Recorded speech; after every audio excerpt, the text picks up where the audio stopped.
स्वयं आंखों देखी बात कह रहे हैं। तो एक बहुत माइंडेड आदमी मास्टर थे, वो शिष्य बने संपत्ति देखकर, और उन्होंने बहुत जल्दी प्रोग्रेस किया सबको हटाने का, और वो नजदीक पहुंच चुके महाराज जी की सेवा में। एक बनावटी श्रद्धा होती ना, संत सरल चित जगत हित, वो तो सरल चित होते। अब वो 24 घंटे में एक बार भांग छानते थे। संतों की अपनी अपनी मौज होती है, हाँ अलग अलग मौज होती। तो इतनी भांग छानते थे, तो भांग में विष मिलाया संख्या और ऐसे रख दिया।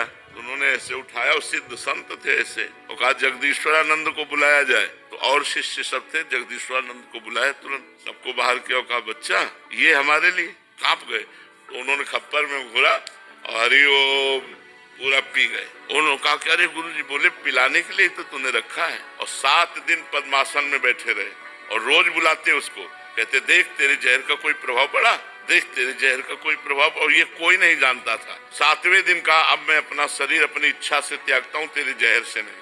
जो ही उन्होंने संकल्प किया, पूरे शरीर में जहर फैल गया, पूरा नीला शरीर पड़ गया, शरीर छूट गया। उस व्यक्ति को देखा गया कि जैसे पानी आता है और दरारें पड़ जाती है ना मिट्टी में पानी जाने के बाद, ऐसे शरीरों में दरारें पड़ गई और मवाद चूने लगा। और वो चीख चीख के कहता, गुरु को जहर देने के कारण मेरी दुर्दशा हो रही, कोई बचा लो।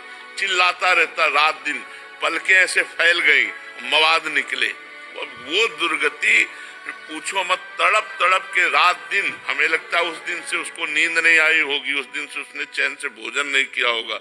संत द्रोह बड़ा भयानक है, ये सर्वनाश कर देता है।